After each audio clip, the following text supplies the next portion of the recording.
굳이 밝히자면 무슨 단원이라고 할 수 있냐? 지구과학 단원이라고 할 수 있겠지. 처음에 별부터, 자, 우리가 별을 뭐라 부르니? 항성이라고 하죠. 천체를 일컫는 말 중에 항성의 의미는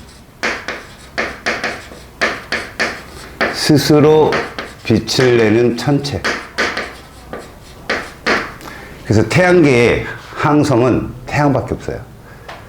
8개 행성하고 그 주위를 도는 위성, 그리고 오랜 주기로 반복적 운동을 이행하는 해성으로 나뉘어집니다.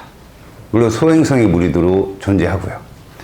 우리가 여기서 알아야 될 건, 우리가 이렇게 별이라고 하는 거, 태양 말고 그 외에 우주에 존재하는 별들, 그러니까 거리가 수십만 광년이나 떨어진 그 별들을 우리는 어떻게 거리를 측정할 수 있는 건지, 그 다음에 그 원리는 도대체 무엇인지, 알겠어요? 그래서 거기에 멀리 떨어진 별을 측정하는 방법, 그걸 연주시차라고 부른다. 그래서 연주시차를 이용해서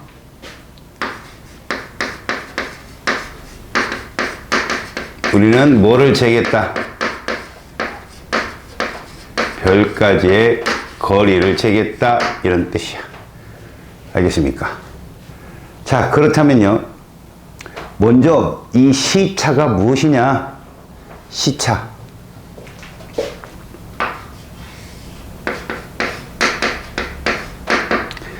어느 한 곳을 바라볼 때 위치에 따라 각도가 나타나거든. 그걸 시차라고 그래. 다시 말해서 두 관측 지점과 두 관측 지점과 한 물체가 이루는 각, 요 정도? 한 물체를 두 관측점에서 관측할 때 그게 이루는 각을 우리는 뭐라고 한다? 시차라고 한다. 실제로 자기 두 눈을 갖고 측정하면 쉬운데, 여러분들이 요 지점을 볼 때, 옥식수를 볼 때, 자, 왼손으로 왼쪽 눈을 가려봐요. 그리고 두 번째 검지손가락으로 요걸 싹 가려, 오른손으로 가려봐요. 쭉 뻗어서 최대한 가렸어요. 그 다음 그 왼손으로 오른쪽 눈을 가려봐요. 그리고 왼쪽으로 다시 가려봐요. 왔다 움직여야 되겠죠. 그게 시차예요. 그게 가까워지면 가까워질수록 각이 어떻다? 큽니다. 멀면 작아진다 이거죠. 그래서 여러분들 거기 보면 가장 중요한 거, 이 한 물체라는 거 우리 지금부터 뭘로 볼 거냐는 거지. 별로 바라봤을 때 두 지점에서 이루는 각. 자, 봅니다. 여기가 태양이에요, 태양. 선. 여길 누가 돌아, 이렇게. 지구가 돌고 있죠. 공전한다고 합니다. 이렇게. 그러면 요 A 지점과 B 지점에서 어느 한 별을 봤을 때 얘들이 이루는 각, 요걸 뭐라고 한다? 시차. 그럼 이 별이 멀어지면 어떻게 할 거냐는 거죠. 이 별이 여기 있다, 여기로, 여기쯤 멀어졌어요. 이렇게. 뒤로 후퇴했어요. 이렇게. 후퇴. 그러면 얘들의 시차 또한 이렇게 변한다는 겁니다. 그래서 이 시차를 세타 1, 이 시차를 세타 2라 할 때, 세타 1이 세타 2보다 크다. 그럼 이 이유는 뭐냐? 멀어질수록 시차는 줄어든다. 이런 말이죠. 그러면 저 시차 가지고 어떻게 측정을 할까요? 이게 바로 이제 두 번째 우리가 말하는 연주시차거든요. 연주라는 게 뭡니까? 1년 동안을 주기로 운동하는 거예요. 연주. 그렇다면 1년을 주기로 시차가 생긴다면 6개월 때의 위치를 측정하면 되겠죠? 6개월 간격으로 한 별을 본다는 거죠. 알겠어요? 그래서 6개월 간격으로 별을 측정한 시차가 나올 거 아니겠습니까? 그죠? 그거의 2분의 1. 이게 중요해요. 그걸 연주시차라 합니다. 자, 그러면 이 연주시차가 왜 나타나느냐? 당연히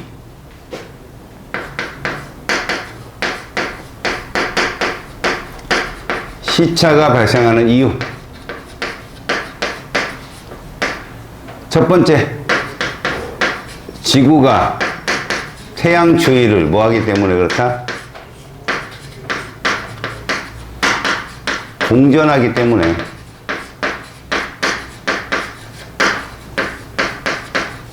그렇다 이거죠. 그래서 나타나는 결과,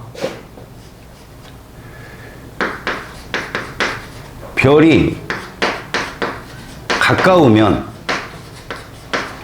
연주시차는 어떻게 된다? 크다. 그럼 이 연주시차에 대한 얘기 무슨 얘기입니까? 거리와 시차는 무슨 관계다? 별까지 거리와 시차는 연주시차로 합시다. 지금 우리가 연주시차를 따지니까.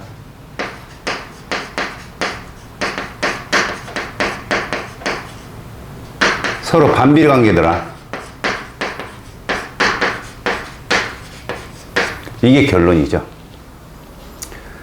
자, 그러면 이걸 통해서 별까지 거리를 잴 거거든요. 원리는 뭐냐? 이런 겁니다. 잘 보세요.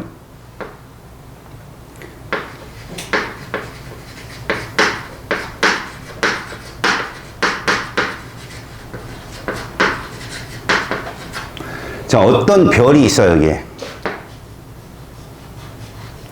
태양은 이쯤 있어요. 이 태양이에요, 태양선. 그러면 실제로 지구는 뭐 정확한 원운동을 할 건 아니지만 태양 주위를 이렇게 공전을 할 겁니다. 맞죠? 그런데 이렇게 시차가 생기겠죠? 이렇게. 자, 이 상태에서 우리는 뭐를 이해해야 되냐면, 워낙 멀다 보니까, 워낙 멀어. 얘를 반지름으로 한 이게 생기겠죠, 이렇게. 원이 생기겠죠, 원이. 이해가요? 자, 그때요, 여기의 거리를 우리는 똑같이 R로 잡는다는 거죠. 얘도 R이고, 얘도 R이고, 얘도 R인 거죠. R은 거리입니다. 별까지 거리. 다 R인 거야. 그러면, 여기 거리 있겠죠, 이거? 여기부터 여기까지는 태양까지 거리이기 때문에 1AU라고 해요. 우리가 1AU. AU는 천체 단위예요. 어디에서 어디까지? 태양에서 지구 사이 거리요. 자, 그리고 요 각을 우리는 뭐라고 그랬죠? 요거를 연주시차고요. 얘의 단위는 초단위입니다.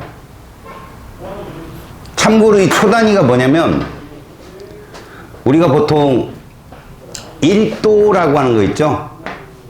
각도기 눈금의 1도. 60분입니다. 1분은요 60초입니다. 다시 말해서 각도기 눈금 1도는 3600초예요. 그런데 그것도 별까지 거리를 잴 때는 0.1초 막 이렇게 잽니다. 참고로 연주시차 0.1초는 10파섹이에요. 10파섹의 거리가 뭐죠? 절대 등급의 거리거든요. 요건 나중에 여러분들이 배운다. 그렇다면요, 이제 이 원리라는 게 뭐냐? 봐봐요. 얘를 원주율을 구하면 커다란 게 원이잖아요. 원의 원주율 어떻게 구해요? 이렇게 구하죠. 2파이 맞죠? 한 바퀴 삥 도는 거. 호의 길이. 원주율이래. 원주. 아니 원주. 그 길이. 율은 도지 각도. 근데 전체는 몇 도예요? 360도잖아요. 그럼 2파이 r과 누가 비례합니까? 얘가 비례하죠. 전체 2파이 r일 때 1au잖아요. 그러면 각도는요? 360도일 때 뭐였습니까? 연주시차. 이 비율이 같아야 될 거 아니야. 그래서 식이 이렇게 써진다는 거죠. 2파이 r일 때 360도는 뭐일 때? 1au일 때 각 세타. 아니면 이렇게 놔도 되죠. 2파이 r일 때 1au라면 360일 때 각 세타. 어떻게 놓든 간에 우리는 요걸 구하는 거라고. 이게 뭐야? 요게 r이 별까지의 거리란 말이지. 그럼 얘에 의해서 정리하면 2파이 r 세타는 360 곱하기 1au고 거기에 r은 이렇게 놓는다면 2파이 곱하기 세타분의 이렇게 되겠다는 얘기죠. 자, 결론이 뭡니까?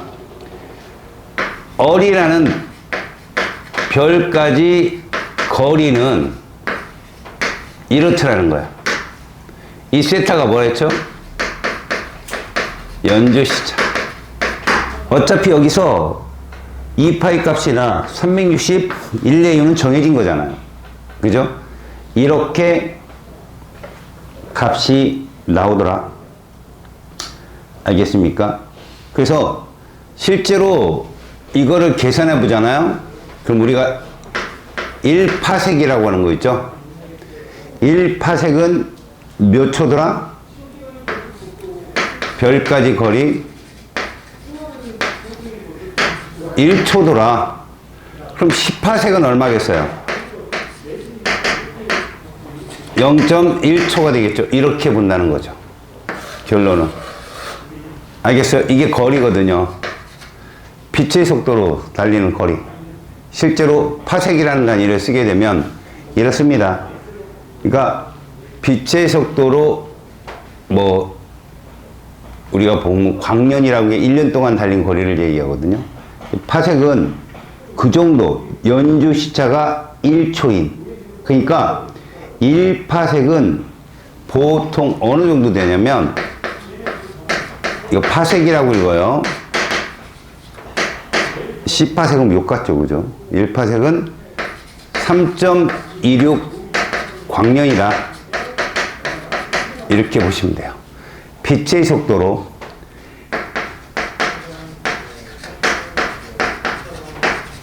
3.26년을 달린 거래요.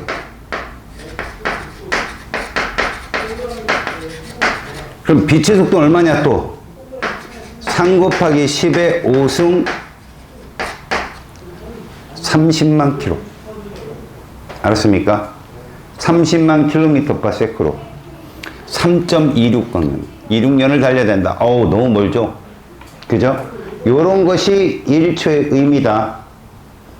그래서 실제로 이걸 이용할 때 너무 각도가 작으면 우리가 측정이 어렵잖아요. 그래서 참고로 연주 시차를 이용한 별까지 거리는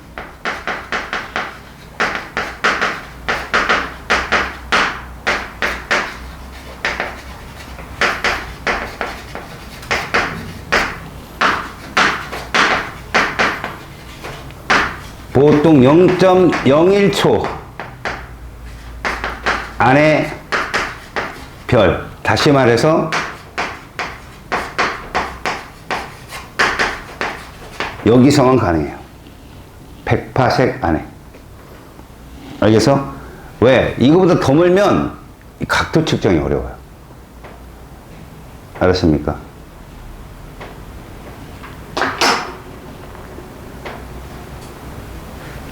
요렇게 측정한 값이 무엇이다? 연주 시차에 대한 얘기다. 자, 276쪽으로 가봅시다. 어떤 애들이 그러더라? 그럼 100파섹 외에 있는 별들은 거리 측정이 불가능한가? 할 수 있어. 그것은 포그슨 방정식을 쓰면 돼. 이거는 지구과학 가서 배워, 니들이. 포그슨 방정식이라고. 알겠어? 뭐 빈의 변이 법칙, 광도 법칙, 스테판 볼츠만의 법칙 이런 걸 이용해서 거리를 잴 수도 있다. 스키. 오케이?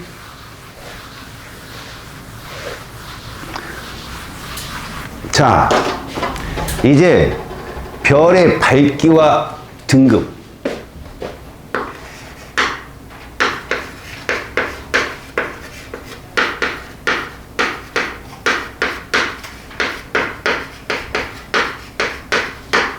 이 밝기라고 하는 게 뭐냐?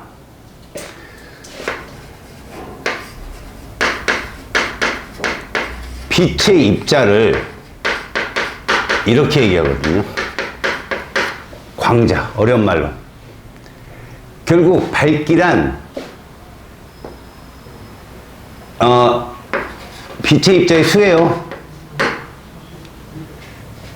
이 빛의 입자 수가 많으면 밝다고 얘기하고요.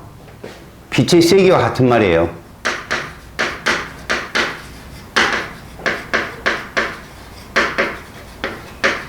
다만 밝다라는 거에 대해서 인식을 잘해야 되는데 밝다고 에너지가 높은 건 아닙니다. 기본적으로 에너지를 빛의 밝기를 우리가 비교를 하잖아요. 그러면 흰색, 푸른색부터 흰색 거쳐서 붉은색까지 가는 경우가 있거든요. 이제 그 론이 이제 보통 9개의 등급으로 밝기를 바꿔놓고 과학자들이 그렇게 정해놓고 빛의 밝기를 구분을 합니다만 실제로 우리가 본 우리 태양 같은 경우 황색이 황색. 그러면 등급이 G등급 때문에 되거든요. G등급. 그래서 요거를 O, B, F, 뭐 G, 그 다음에 R, 뭐 이런 식으로 쭉 써놓습니다. 그러니까 9개 등급으로 나누는데, OBA, FG, 그 다음에 K, 마지막이 M이에요. 9가지가 있는데, 그 중에 태양은 G등급에 해당되고, 그러면 그렇게 에너지가 낮지만 밝을 수가 있고, 에너지가 높지만 밝기가 약할 수도 있는 건 입자수. 그럼 이런 거죠. 같은 색깔이라면 덩치가 큰 게 밝을까요? 작은 게 밝을까요? 간단한 거예요. 여기 조그만 여기 같은 밝기인데 이 등이 이거보다 더 크면 여기 더 환하겠죠. 그거예요. 덩치가 크면 더 밝아요. 알겠어요? 그렇다고 걔가 에너지가 높은 건 아니다 이거지. 예를 들어 빨간 색깔이 막 2000개 있어. 와, 밝고. 근데 파란 색깔이 예를 들어서 한 200개, 300개가 있어. 걔보단 덜 밝고 에너지는 파란색이 더 셀 수 있습니다. 입자 하나당의 에너지니까. 알겠어요? 자, 별의 밝기에 영향을 주는 요인이 있어요. 여기는 어떤 걸 나타낸 거냐면 그냥 거리만 나타낸 거예요. 지금 선생님은 이건 광구 표면이라고 하죠. 별의 표면. 그러니까 우리가 이제 표면 공식이 뭡니까? 그 최적 말고요. 표면. 4파이 r 제곱. 그죠? 그거를 가지고 측정을 했을 때는 덩치가 큰 놈이 광도도 세다 이런 얘기지만, 지금은 별까지 거리가 같다면 조건이 있죠. 빛의 밝기 영향을 준 요인에 여러분들은 그 중에 이런 것만,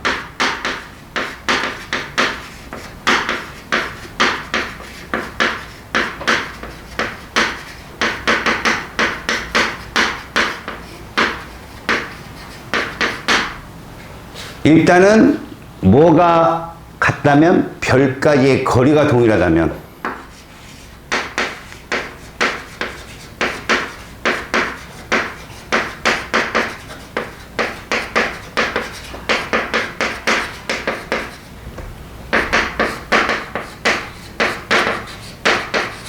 이렇게 이런 별 사이에서는 무엇이 밝게 보른다? 빛의 양이 어떨수록 클수록, 그럼 빛의 양이 뭔데요? 이게 빛의 양이에요. 광자의 숫자. 알겠죠? 빛의 양이 크다는 건 빛이 세다는 거고요. 빛의 광자의 숫자가 많다는 거고요. 알겠어요? 그러니까 그런 애들이 똑같은 색깔이라면 덩치가 클수록, 그쵸? 이제 거기서 더 나가면 그렇게 되는 거죠. 그 다음에 두 번째, 만약에 방출하는 빛의 양이 누가? 세기가, 뭐가? 광자의 숫자가 동일할 때 거리가 어떨수록 밝다? 가까울수록 밝겠죠.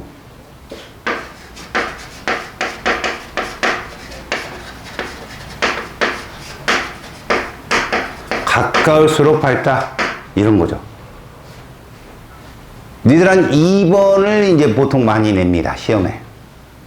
1번 내용은요, 이건 슈테판 볼츠만의 법칙으로 광도를 재고, 이거는 이제 지구과학에 들어가서 여러분들이 배우고, 저 2번으로 시험에 많이 출제되는데, 거기 한번 보세요. 가만히 보니 왜 거리가 가까울수록 밝냐? 자, 어떤 별이 있어요. 스타. 이 별이 밝단 말이야. 거리에 따라 면적의 변화를 가만히 보라는 거죠. 거리에 따라. 자, 무슨 얘기냐? 이렇게 요거를 여기까지 거리를 이렇게 놓는다면 이 안에 빛의 입자가 있을 거 아닙니까? 똑같이. 얘가 10개라고 합시다. 그럼 이 면적 안에 빛이 10개 있어요. 근데 이게 몇 알이 되면? 2열이 되면 이 면적이 몇 개가 된다? 4개가 돼서 단위 면적당 입자수가 2.5개로 줄어요. 이해 가세요? 다시 말해서 거리가 멀어지면 이렇게 같은 면적당 광자의 숫자가 그거의 제곱분의 1로 준다고요. 그래서 별의 밝기를 가만히 보시면 이렇게 표현하거든요. 거리의 제곱분의 1로 준다. 이건 같은 면적당 광자수예요. 이 같은 면적당 광자수를 비교하면 전체 면적의 광자의 숫자는 일정하니까 그 단위 면적당 빛의 입자수는 저렇게 줄기 때문에 빛이 흐려질 수 있다. 이렇게 표현하는 거죠. 자, 이거를 이제부터 밝기를 표시해 봅시다. 별의 밝기 표시 보세요.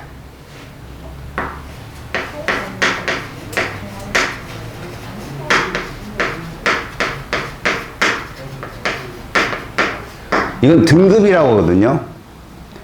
그냥 이렇게 생각하면 좋을 것 같아요. 내신 등급. 1등급이 좋아요? 9등급이 좋아요? 1등급이죠? 근데 여기는 0등급도 있고요. 마이너스 1등급도 있어요. 그러니까 등급이 낮을수록 밝은 별이에요. 실제로 다른 별이 아니죠. 그런데도 밝기는 마이너스 12점 몇 정도 돼요. 우리랑 가까운 데서 반사하는 거죠. 리플렉션이잖아요. 태양은 23 정도, 마이너스 20, 이 정도? 요 정도 밝기를 갖고 있다. 알겠습니까? 그 26 정도 된다고 써있네, 오른쪽 표에. 자, 별의 밝기 표시. 사실, 히파르쿠스라는 사람이 뭐냐? 그리스 과학자인데요. 그냥 이 사람 눈으로, 알았어? 눈으로 별을 조절. 눈이 정말 좋은 거죠. 그죠? 눈이 정말 좋은 거예요. 로마 시대에는 그 사냥꾼 별자리 있죠. 오리온 별자리. 그 좌측 아래 그 별이 자세히 보면 두 개거든요. 우상계 별이 하나 더 있어요. 그게 보이는 사람만 군인으로 합격을 줬대요. 그 정도로 눈이 좋아야 별의 등급도 매길 수 있다. 보인다고 하면 되는 거 아니에요? 아, 부끄럽죠. 네. 그거 알고 있는 사람은 되겠죠. 자, 그래서 여러분, 별의 밝기 표시 첫 번째 내용은 뭐냐? 1등급부터 6등급까지 별을 표시했는데, 이쪽으로 할수록 흐리다. 이쪽으로 할수록 밝다 정도로 알고 있으면 되죠. 이게 누가 얘기했는지 알 필요는 없는데, 뭐 그리스 과학자 히파르코스가 얘기했대요. 히파르코스. 그러면 요돌의 밝기를 인간들이 이제 정리를 한 거거든. 등급으로 쭉 나타내 봤더니 요것들이 약 2.5배의 밝기 차이를 보이더라 이거야. 그리고 과학자들이 점점 수식을 놓고 대입을 해봤더니 1. 등급 간 밝기 차는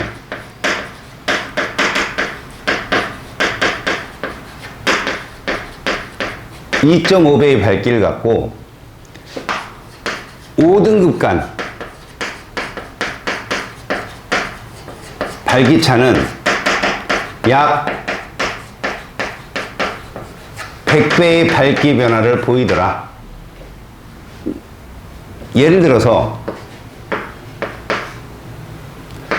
6등급이 있고 1등급이 있다면 누가 밝어? 당연히 1등급이 밝죠. 밝기는 1등급이 밝고 몇 배 밝어? 100배. 이런 거죠. 알겠어요? 그래서 이 밝기차를 가지고 과학자들은 놨다. 그래서 이게 사실은 밝기라고 하는 건 면적당 광자의 숫자를 말해요. 그래서 광자의 숫자가 100배 차이 난다 이거죠. 쟤들 둘은. 알았습니까? 1부터 6까지 이 등급차를 나타냈다. 자, 그래서 오른쪽 날개글을 보면 별의 등급 표시 이렇게 써 있어요.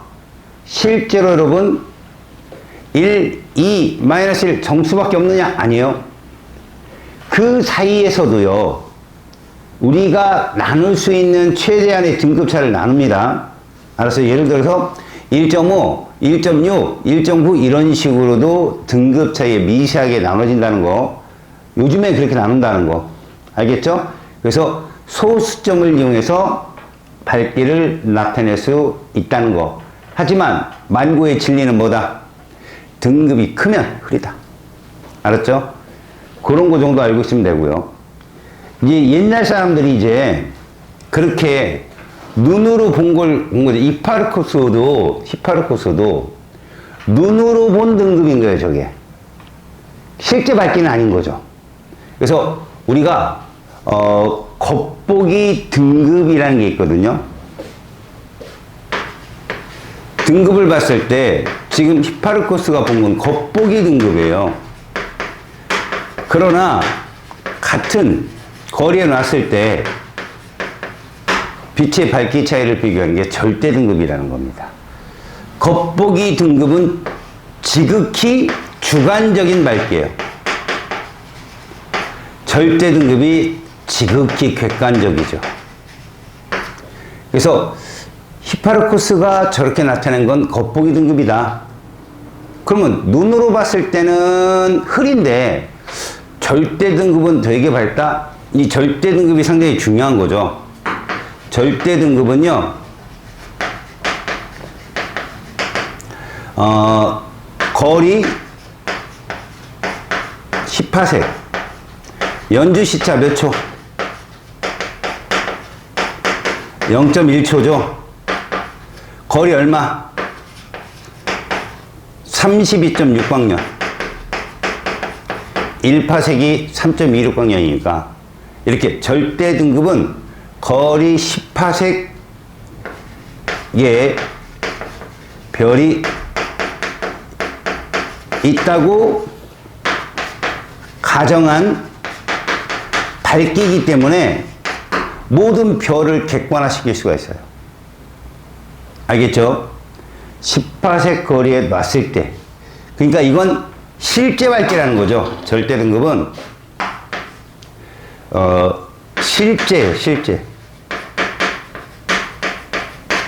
근데 겉보기 등급은 보통 시등급이라고 하죠. 볼시자를 써서. 옛날 사람들은 저 시등급을 따졌다라는 거지요. 아시겠습니까? 그러면 우리는 어떤 걸지 예측할 수 있느냐? 이렇게 할 수 있죠. 요런 거 한번 볼까요? 겉보기 등급이 절대 등급보다 작은 거죠. 해석을 해볼까요?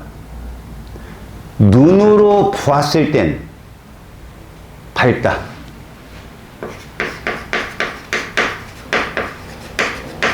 시등급이잖아. 왜 밝냐? 등급은 낮을수록 밝거든요.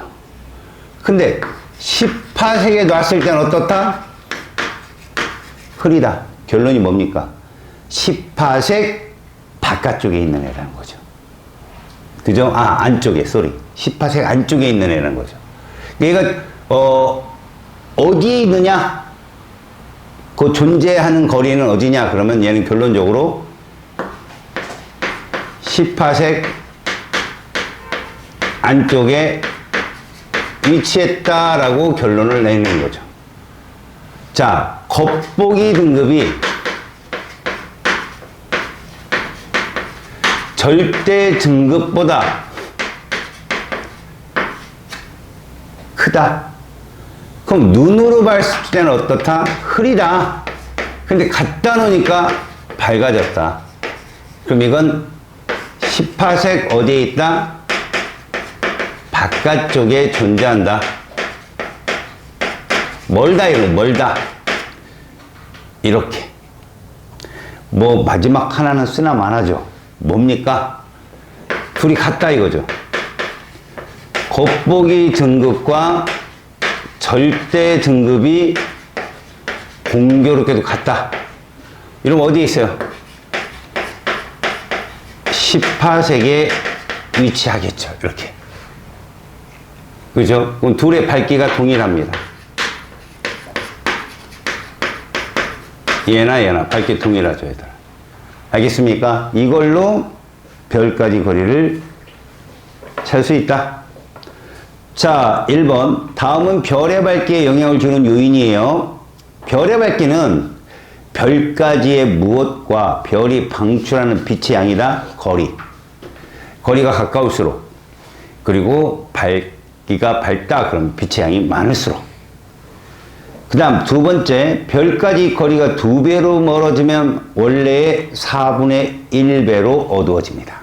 거리 제곱분의 1로. 아셨어요? 거리 제곱분의 1로 흐려진다. 밤하늘에서 어느 두 별이 방출하는 빛의 양이 같다. 밝기가 똑같다는 얘기입니다. 밝기가 똑같다. 더 밝게 보이는 별은 거리가 가까운 별이겠죠. 다음, 밤하늘에서 어느 두 별이 같은 거리에 있다면 더 밝게 보이는 별은 빛의 양이 많은 거죠. 방출하는 빛의 양이 많은 별이다. 두 번째, 밝기 표시입니다. 히파르코스는 별을 눈에 보이는 밝기에 따라 1에서 6등급까지 정했죠. 눈에 보이는 별에 따라. 뭐 그 시대에 기술이 발달한 것도 아니고. 자, 등급이 작은 별일수록 밝은 별이죠. 이거 틀렸고요. 2번. 자, 3등급인 별은 4등급인 별보다는 약 2.5배 밝죠. 1등급 간 차이는 2.5배라고 했어요. 5등급 간이 100배죠. 3등급인 별보다 100배 밝은 별은 몇 등급일까요? 마이너스? 마이너스 2등급. 그렇지요. 자, 각 등급 사이 밝긴 별의 등급은 소수점을 이용해서 나타낼 수 있다.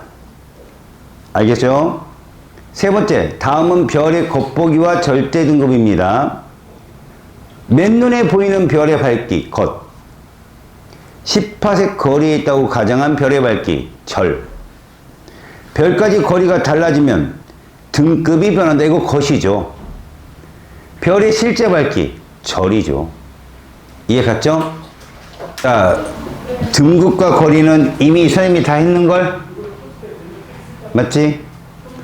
겉보기 등급과 이거 선생님 한 거 부등호 친 거 일로 넘기면 돼.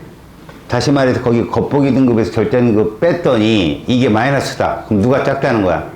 절대 등급이 작은 거지? 그러면 눈으로 봤을 때 흐린데 어떻단 얘기지? 갖다 놓으면 밝아지는 거. 10파섹보다 먼 곳. 이런 얘기야. 이해 가는 스키? 그치? 기잖아. 지금 여기서 뺐을 때, 겉보기 등급이 더 작구나, 지금 이건. 절대 등급 옮기면. 안쪽에 있는 별. 그러니까 거기 있는 내용들은 이거 옮긴 것 뿐이다. 알았어? 등급에 대한 얘기는 그렇게. 자, 별의 색깔과 표면 온도 봐봐. 자, 거기에 보면 별의 색깔이 있어. 별의 색깔. 어허허.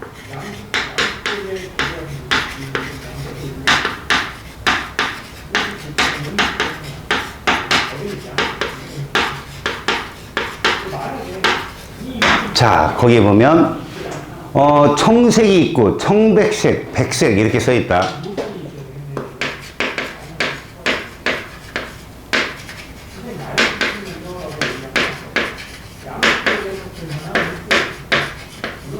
이렇게. 그리고 무슨 색깔이 있냐? 황백색, 황색.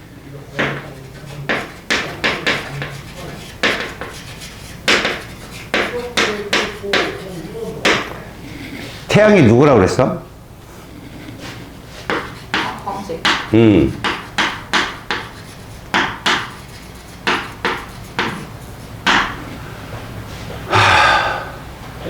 그러니까 이게 사실은 과학자들은 얘를 이렇게 등급을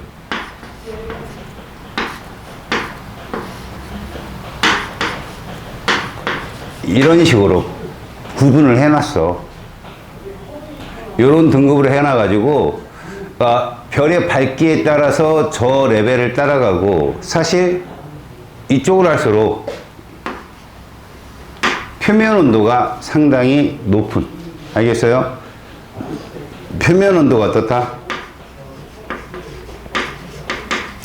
높다. 니네 파동 안 배우지? 파동 배웠어? 파장, 주기 뭐 이런 거 배웠어? 파장 짧다. 이렇게 표면 온도가 뭐하고 높고 파장이 짧다. 이쪽으로 갈수록 표면 온도가 낮고 파장은 길다. 이렇게 나타낸 것이야. 그래서 거기에 대표적인 걸 보잖아. 뭐 나우스, 민타카, 리겔, 스피카 있는데 여기 정도. 얘가 이제 고등학교 때도 잘 나오는 애거든. 청백색에 해당되는 거. 리겔하고 스피카. 이거 어디에 있냐? 오리온 별자리에 있는 거야.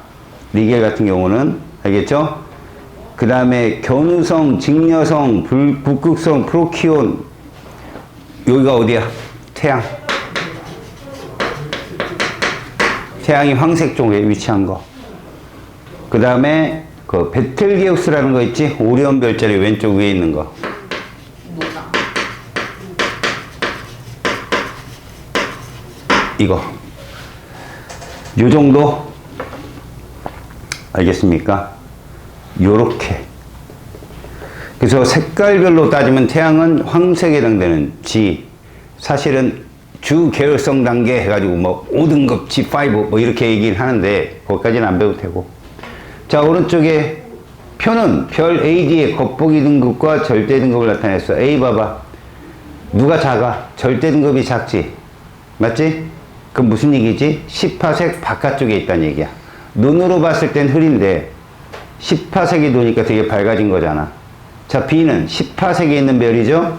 C는 눈으로 보면 밝은데 갖다 놓으니까 흐렸다. 10파색 한쪽. D는 눈으로 봤을 때 흐린데 갖다 놓으니까 어때? 밝아졌지? 10파색 바깥쪽. 그러면 누가 더 뭐냐라고 했을 땐 등극간 차가 큰 거야. 등극간 차가 큰 것들이 거리차가 심한 거다. 우리 눈에 가장 밝게 보이는 별은 C라고 해야죠. 겉보기 등급으로 찾으면. 실제로 가장 밝은 별은 A죠. 그죠? A에서 D 중에 지구로부터 10파색 거리에 있는 별은 바로 B죠. B. 절대하고 겉보기가 똑같으니까. 지구로부터 가장 가까이 있는 건 누구라고 생각돼요? C죠? 그죠? 걔가 유일하게 10파색 안쪽에 있는 거. 그래서 가장 멀리 있는 별은 누굴 것 같아요? 자, A는 바깥쪽에 있고 D도 10파색 바깥쪽에 있어요. 근데 A는 등극간 차가 얼마 나와요? 3 나오죠, 3. 3등급 나오죠. 맞죠? A요? 4 아니에요?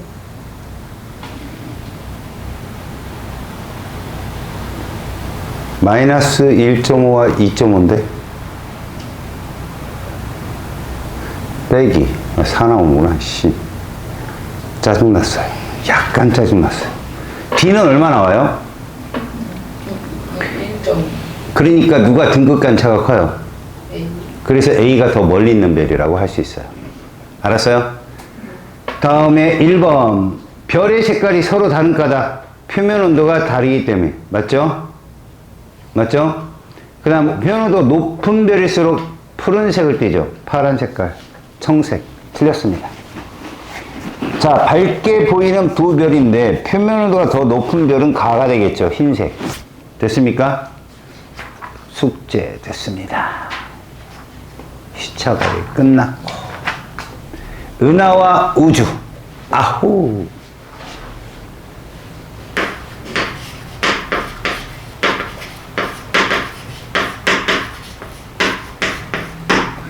기본적으로 우리가 속해 있는, 태양계가 속해 있는 은하 이름이 뭐예요? 우리 은하예요. 밀크웨이. 그러면 순서 우리나라 말로는 은하수. 미리네라고 해요. 미리네. 우리나라 전통 말이 되게 많아요. 금성도 샛별이라고 하는 거 알죠? 금성을 샛별이라고 하는 거. 그리고 개밥바락이라고 해요. 금성을. 자, 먼저 우리 은하에 대해서 봅시다. 첫 번째, 은하라는 건 뭡니까? 수많은 별들의 집단이다.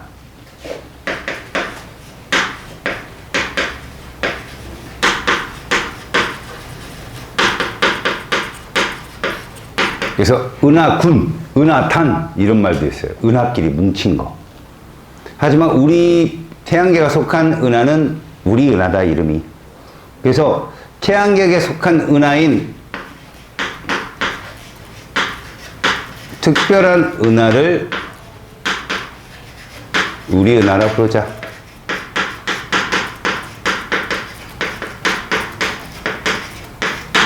은하의 모습이 있는데 거기 보면 우리 은하의 지름이 지름이 이렇게 은하는 가운데 볼록하고 양쪽이 얇거든요. 이렇게 요게 30만 광년 길이가 알겠죠? 10만 광년 쏘리 이게 킬로파섹으로 따지면 뭐 보통 30만 킬로파섹이라고 부릅니다. 10만 광년이라고도 부르고 30만 킬로파섹. 자, 거기에 우리 은하에 포함된 별은 몇 개 정도 된대요? 이 속에 속한 별이 2천억 개. 그냥 과학자들이 추정하는 겁니다. 그럼 태양계 위치는 중심으로부터 몇만 광년? 3만 광년. 여기에 태양계가 있다. 3만 광년. 그러니까 뭐 기본적으로는 약 8.5kpc 요 값으로 따지면 8.5kpc 정도의 거리에 누가 있다? 우리 은하가 존재하고 있다. 그리고 여기를 나선팔이라고도 얘기한다. 나선팔에 존재한다. 이렇게 표현합니다. 이게 하나의 표현이에요. 그리고 보통 우리가 우리 은하를 보면요. 무슨 은하냐? 막대 나선 은하라고 그러거든요. 그래서 위에서 바라보면 마치 중간에 막대기가 있는 모습이에요. 그래서 요런 거라고 보면 되겠죠. 이렇게 중심을 가지고 이렇게 잡아서 이렇게 돌고 있는 이런 은하라고 보시면 돼요. 이런 은하. 중심에 막대 있고. 알겠습니까? 얘가 빙그랗게 돌거든요. 빙그랗게 도는 이런 그래서 은하 중심으로부터 3만 광년에 있고, 그리고 우리가 은하 중심 방향에 뭐가 있냐면요. 태양계가 요쯤 있다고 칩시다, 여기에. 태양계가 있어요. 중심으로부터 몇만 광년? 3만 광년 이렇게 돼 있잖아요. 그러면 요 자리로 태양계에서 어디로? 은하 중심 방향으로 궁수자리가 있어요. 궁수자리. 은하수 사이 궁수자리. 거기가 은하 중심부입니다. 알겠습니까? 그래서 궁수자리 방향에 은하의 중심부가 있다. 가장 넓고 또렷하다. 그런 얘기죠. 자, 넘깁니다. 자, 이제 성단. 은하에 속한 애들이에요.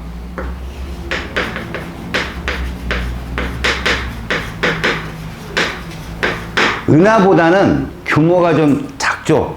성단과 성운. 아이고.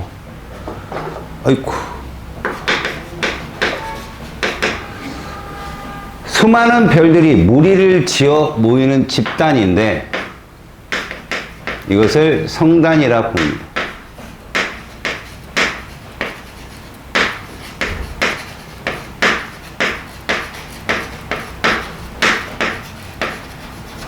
은하보다는 규모가 작습니다. 왜? 이것들이, 이런 애들이 모여서 은하가 된 거니까. 알겠죠? 그래서 그 성단 중에는 첫 번째, 산계가 있고요. 두 번째, 구상이 있어요. 산계 성단은 젊은 별이고요. 구상 성단은 늙은 별입니다. 그래서 얘들을 보시면 별의 수가 수만에서 수십 개에서 수만 개, 개수가 적다 이렇게 보시면 되고요. 구상은 수만에서 수십만 개. 나이가 됐으니까 별들이 많이 모였겠죠. 색은 파란색, 아까 얘기했지? 가장 표면 온도 높은 얘는 붉은색. 가장 표면 온도가 낮은. 그리고 우리 은하의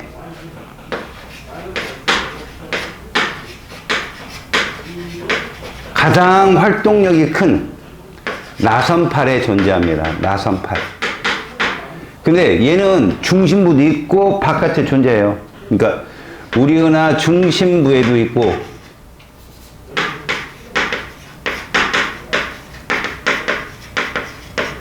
또는 은하 밖에. 그러니까 우리 은하 원반 구형 이렇게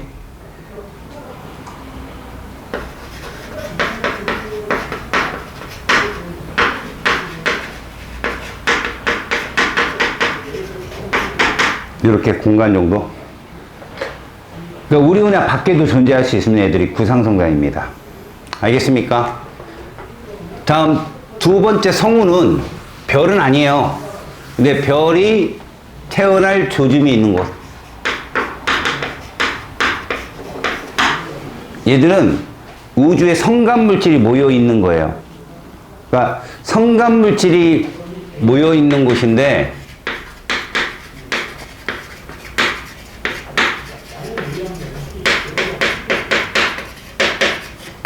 얘들이 시간이 지나면 별이 됩니다. 시간이 지나면. 그 성운 중에는 방출 성운이라는 게 있고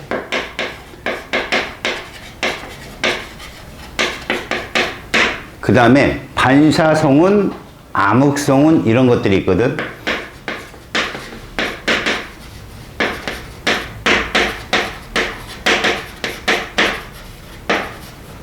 그러니까 방출 성운이라면 그러니까 뿌연 성운 중에 특별한 것들이 있어. 거기에 빛이 막 반사되는, 막 방출이 되는.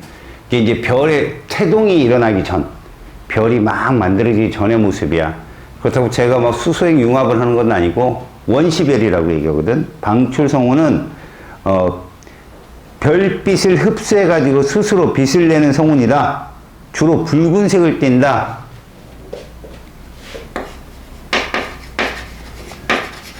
붉은색을 띠면 온도는 그닥 높지 않은, 그죠? 주변의 별빛을 흡수해서 방출하는 이런 게 누구다? 오리온 자리. 거기에 오리온 자리 쪽에 대성운이 존재합니다. 그 다음에 뭐 장미성운, 장미꽃 같이 비슷하게 생겼다 해가지고 이런 애들이 뭐에 해당된다? 바로 방출성운에 해당된다. 자, 반사성운. 주변의 빛을 리플렉션 시키는 애들이죠. 그래서 파란색을 띈다. 그래서 이런 애들이 어떤 것들이 있느냐? 메로페 성운하고 마기할멈 성운.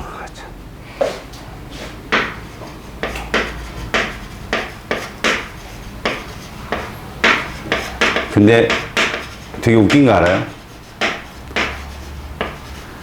정말 마귀 할멈같이 생겼어요. 코, 이 매부리 코에다가. 그렇게 보여요. 그 다음에 별빛을 가로막아서 어둡게 보이는데 얘가 검은색을 띠거든요. 이렇게 생각하시면 제일 좋아요. 밀도가 제일 높은 곳이에요. 별이 태어나는 게 제일 좋은 환경이에요, 이게. 밀도가 굉장히 높아서 나중에 중력 수축 에너지가 생길 수 있는. 그래서 암흑성운은 말 그대로 말머리 성운. 자루 모양인데 검태가지고 석탄자루 성운. 이런 것들이 바로, 그러니까 별은 아니에요. 별이 태동하기 쉬운 곳. 자, 마지막 우리 은하 말고, 우리 은하는 막대 나선 은하잖아. 외부 은하에는 어떤 것들이 있느냐? 그러니까 우리 은하 밖에 있는 은하야. 먼저 타원 은하라는 게 있고, 모양이 타원형이야.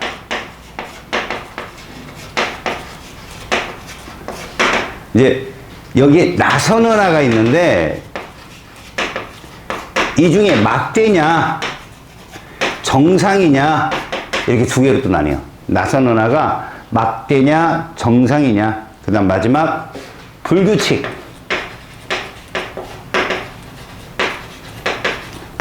은하와 은하가 충돌한 후에 은하거든. 그래서 거기 보면 구형이나 타원체 모양, 그 다음에 요런 거 요렇게 보면 되겠어. 정상은 옛날에 과학자들 이거인 줄 알았거든. 이렇게 정상은 이렇게 생긴 거야. 이렇게.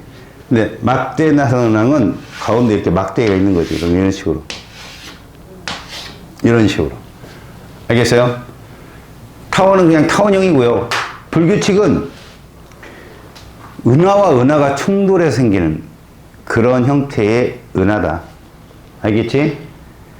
자, 그러면 그림은 두 종류의 성단이다.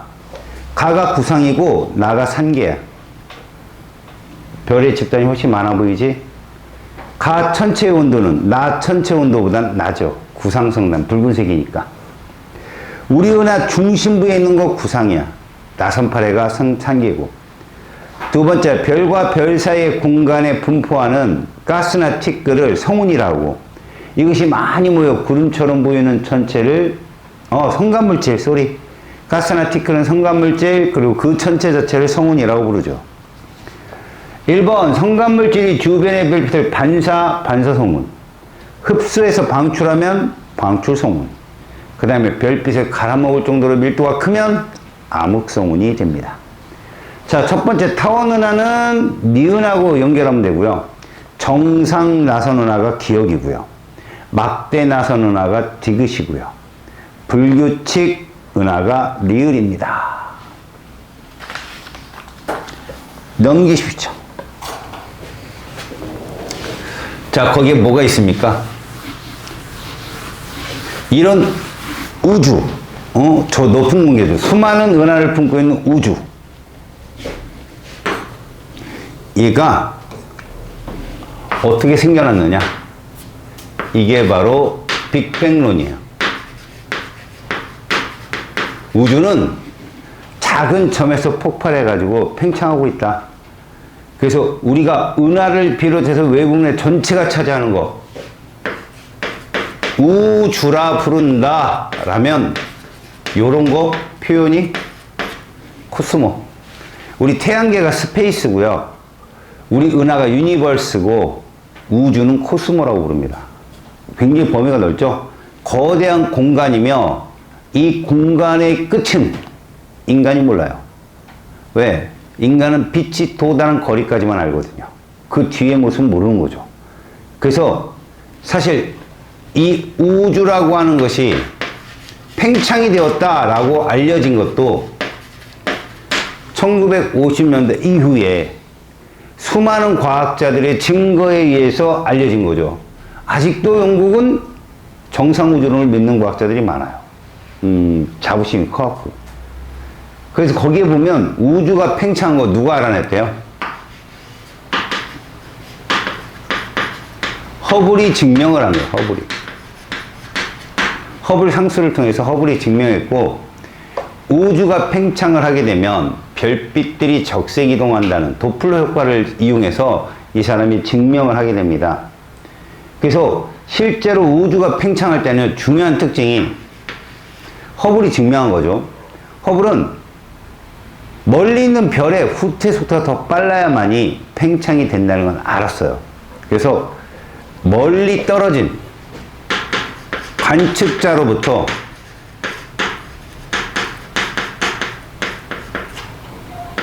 먼 은하일수록 멀어지는 속도라고 하거든요.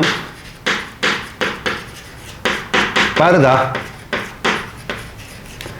후퇴 속도라고 말하는데, 멀어지는 속도라는 건 체육 시간에 니네가 선생님 그러잖아. 누구 기준, 내 기준, 자 반팔 간격 좌우로 나란히, 그럼 맨 끝에 있는 애는 열라 뛰죠. 저 끝까지.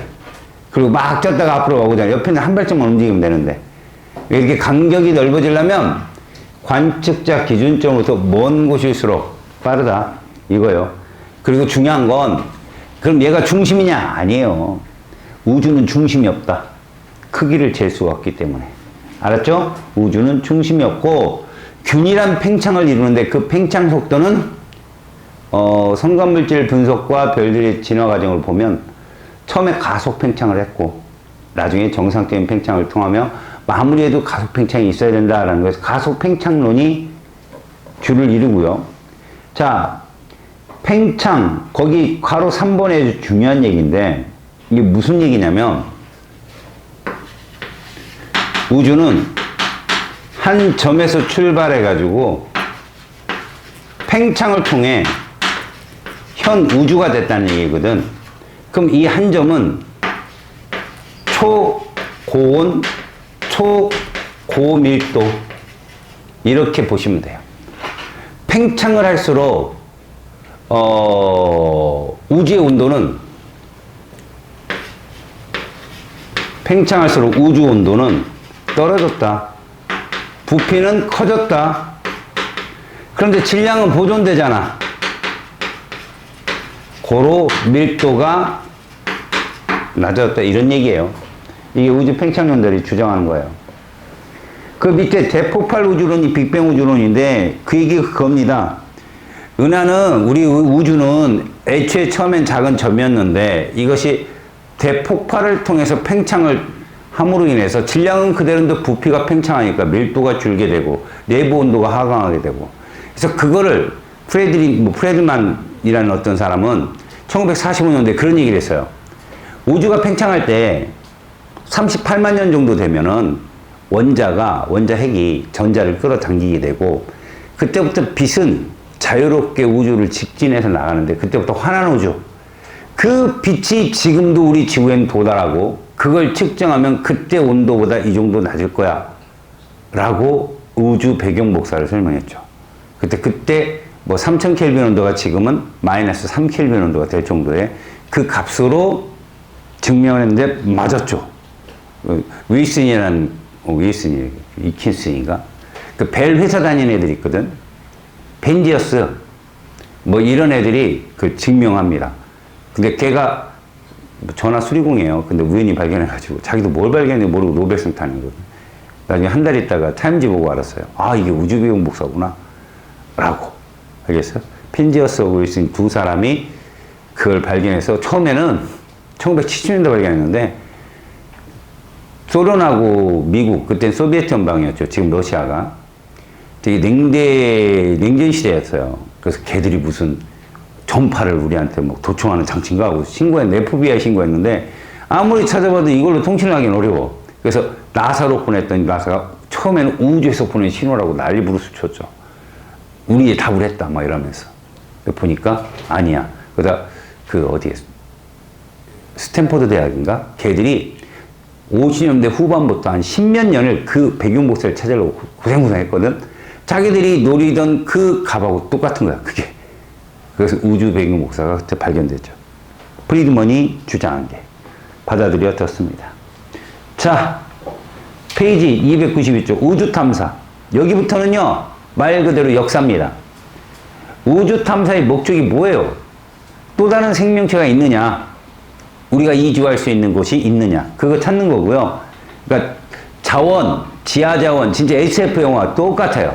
우주의 식민지, 뭐 이런 식으로.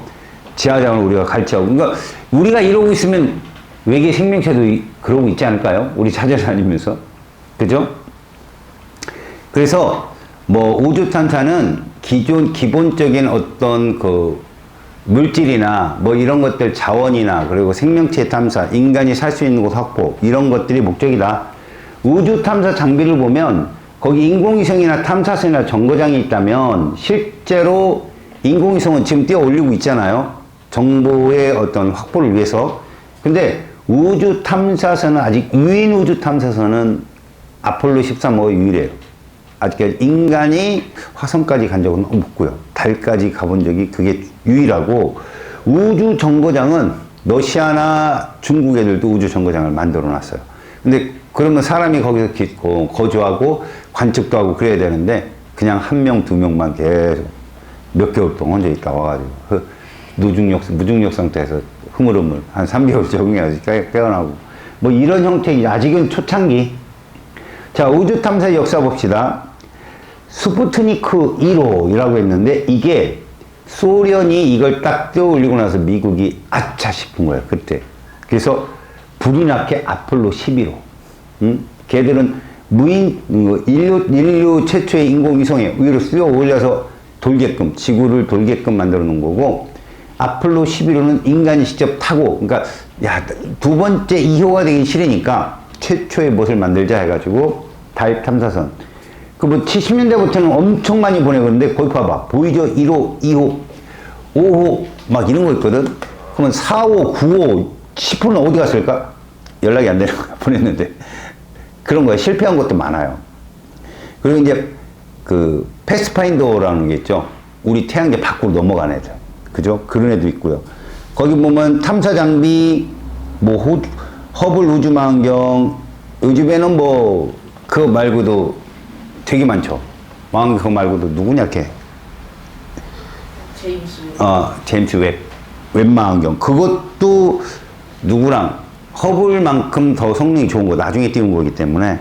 그 다음에 뉴호라이즌호, 뭐 주노호, 큐리오시티, 실제로 달의 표면에 착륙시켜서 진짜 달 표면을 찍은 거, 아니야, 화성을 찍은 거 바이킹호예요. 바이킹호. 걔가 다 찍어서 소리까지 다 보냈죠. 굉장히 무섭죠. 우주 탐사에 영향 해가지고 뭐 우주 관련 직업이 생기고 그런 건 확실해. 인공위성을 쏠 때 우리 지구의 인공위성이 엄청 많대.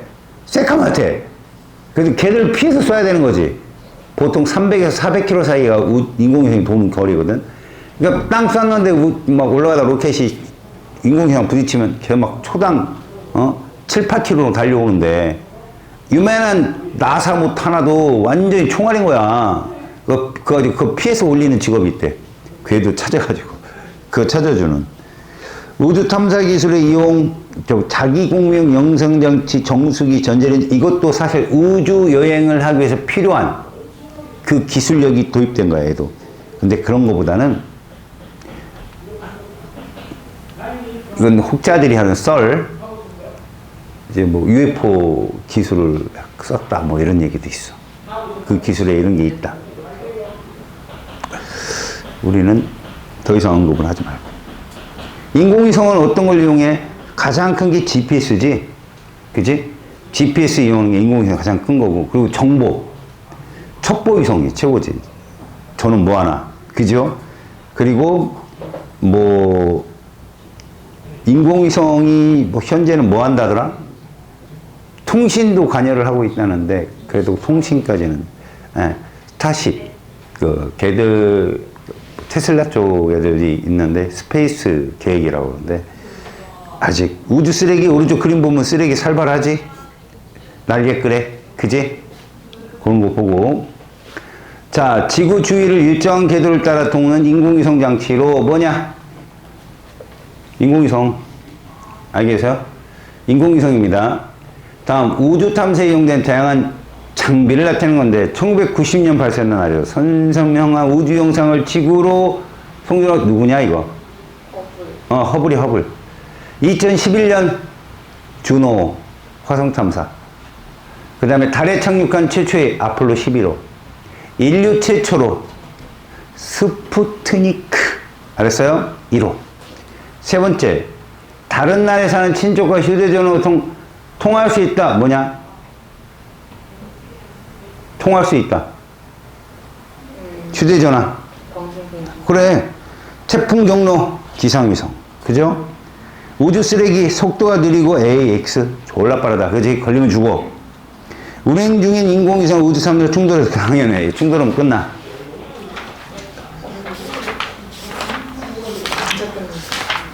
어디까지 숙제냐? 여기 끝까지 다 숙 채워야 돼. 마지막에 과학기술과 운명이 있거든. 문명. 이건 다음 시간에 내가 잠깐 설명을 해주고 끝낼게. 알겠냐? 영상을 찍지는 않을 거다. 부끄럽다.